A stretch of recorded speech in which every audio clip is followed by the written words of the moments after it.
I'm Tim Clark with Red Dog Outfitters. I started this company in 2010 to actually be a duck hunting and dog breeding business, hence the name Red Dog Outfitters for Red Labs, and it kind of turned into something else. Now we're doing really just deer and turkey, and we specialize really in whitetail deer. My best foot forward's always been archery, just because of the terrain here. Even if you come rifle season, you're probably going to be shooting your deer at 35, 45 yards sometimes. So as far as the deer hunting goes in Kansas, we're going to have a draw system here to get your tags. It's not hard to draw, but historically you'll draw at 80 to 85% in the first unit. Second unit probably is going to be leftover tags every year. And I say probably because we don't know what the allocations are going to be in any given year, but based on past years, if you want to hunt Kansas with Red Dog Outfitters, you can. Nebraska is going to be more of an over-the-counter state. In fact, they'll let you shoot 2 bucks in Nebraska. What you gain in Nebraska is going to be more of a quantity, not necessarily the quality of deer.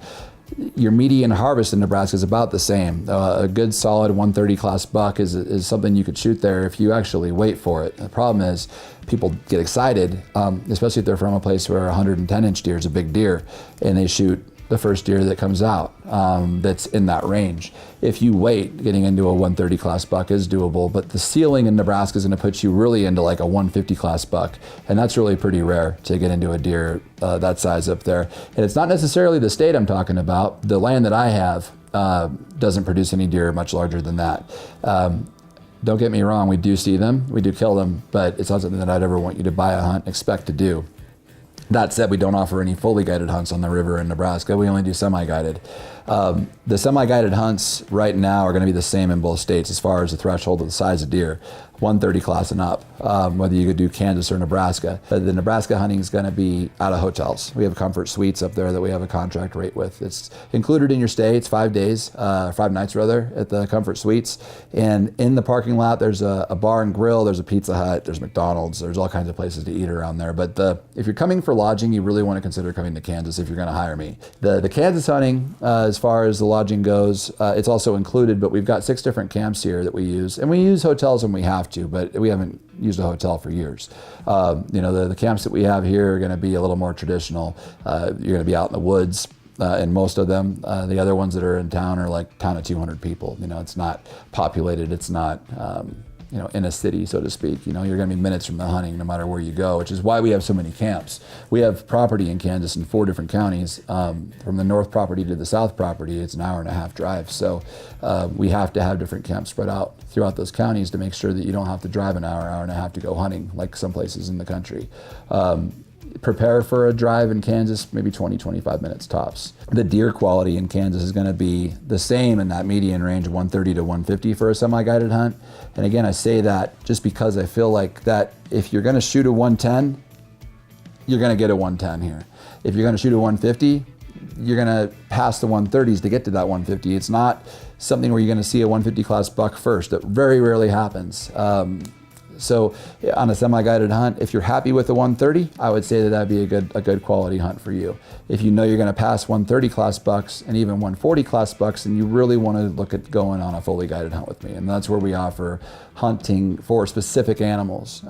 Guided hunts it's a whole different thing. And the experience is, aside from the harvest, the experience is usually not as good as a semi-guided hunt because you're hunting dominant bucks, and dominant bucks are temperamental, and these creek beds are small, and there's not a lot of room for deer to roam around out here without being seen. So usually you're hunting one deer, you're not going to see a lot of deer. The does are under pressure from this buck. The bucks are getting pushed out of the area because of this buck.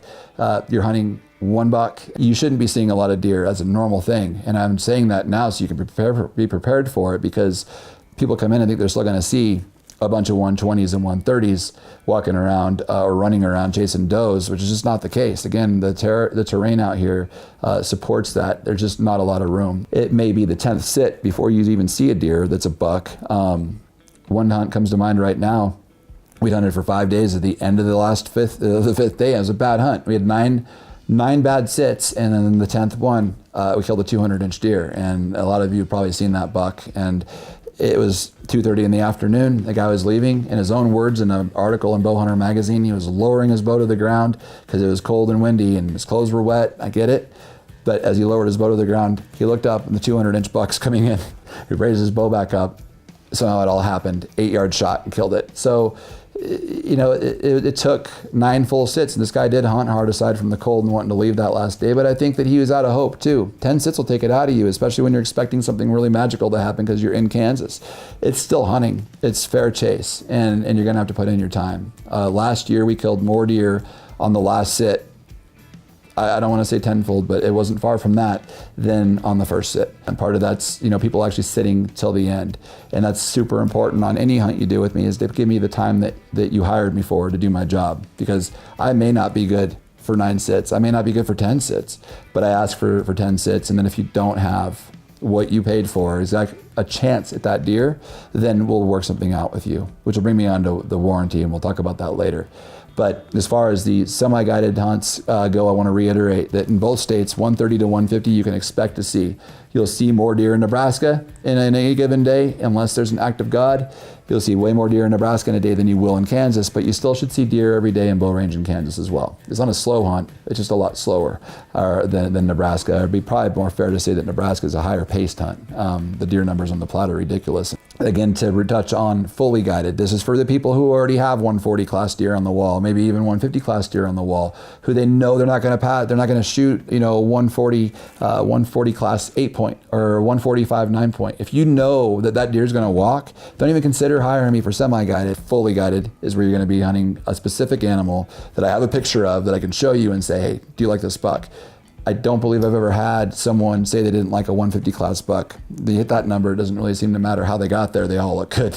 For the hunters that are looking at this and seeing much bigger deer on my website saying, yeah, but I know you got the 170s and the 180s and even a 200, and there are others.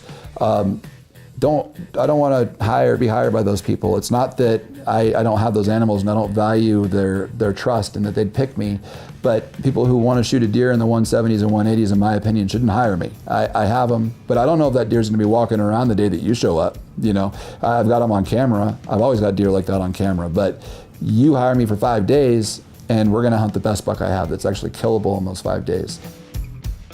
The warranty that we have in place right now is really set up for people who have spent the time here. When I say a 5-day hunt, I'm asking you to give me 10 full sits, 5 mornings, 5 evenings.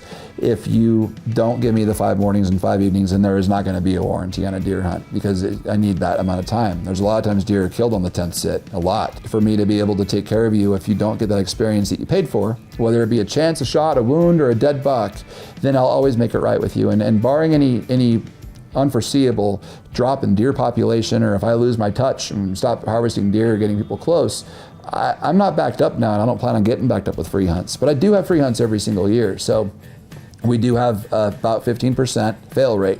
And when I talk about the 85% of people who actually shoot deer here, it isn't an opportunity rate. What I'm talking about is people actually getting to shoot at deer, not getting a deer blown out of the area, not getting a shot off. I'm talking about firing an arrow and getting what they paid for. It is Kansas. There are big deer here, but big deer aren't easy to kill. Doesn't matter where you're at. It doesn't matter how good your outfitter is and how good your guide is. And even if you're in a high fence, they're still going to move when they're going to move, and they may not move within 40 yards of you, just the way it is.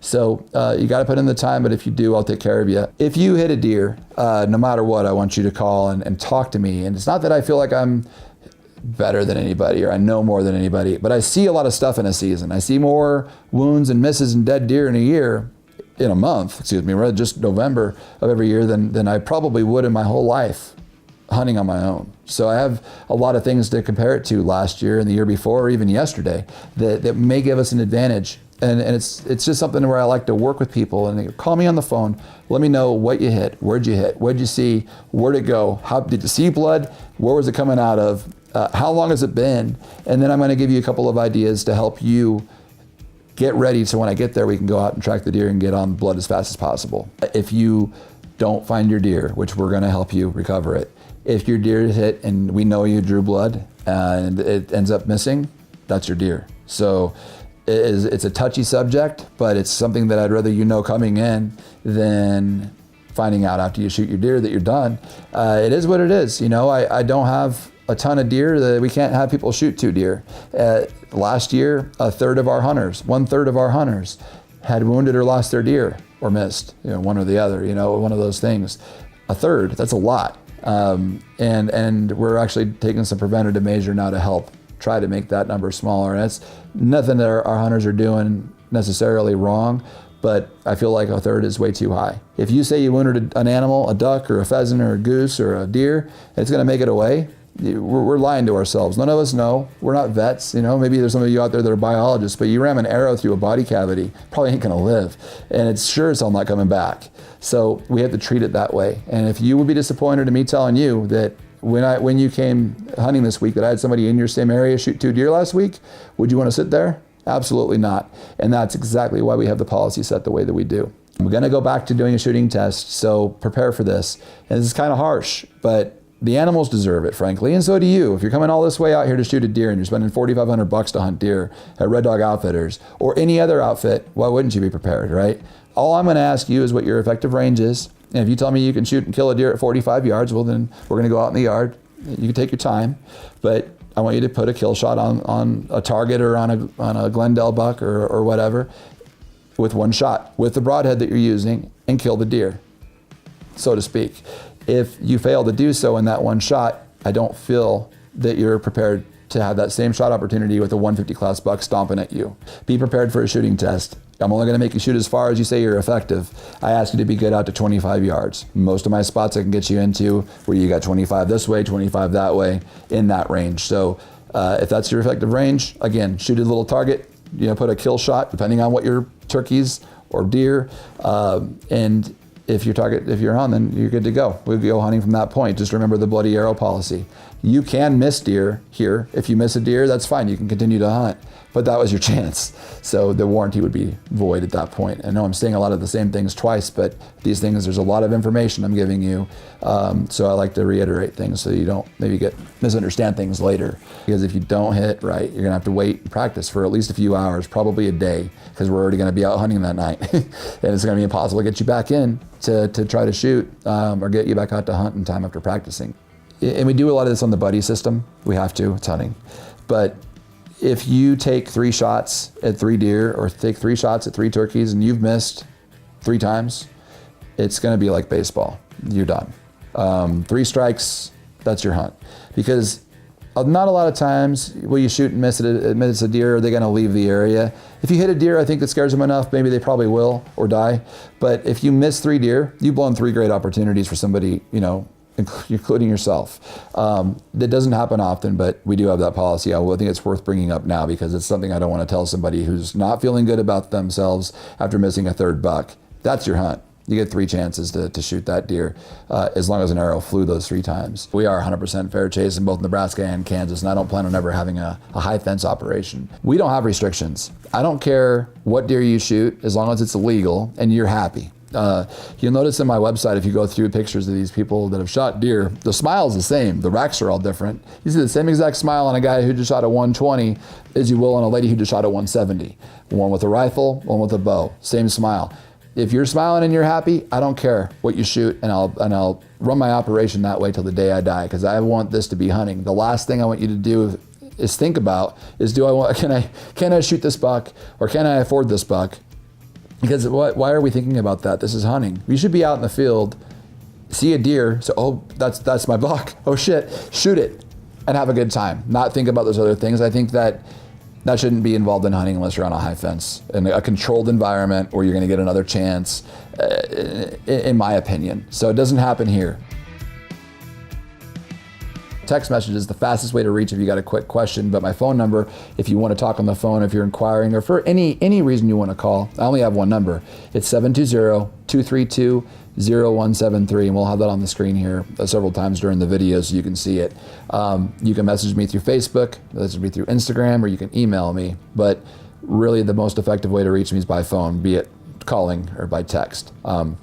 I do recommend that anybody who follows or that buys a hunt from me to get on my Instagram, even if you don't have one, get one and follow my page, because every week you can go on and see 8 or 10 or 12 or 20 pictures that I put up and see what kind of things we're seeing out here and get you excited about your hunt. See things that we're actually shooting, sheds we're finding, or trail cam pictures of the deer that we're finding for you to hunt this fall.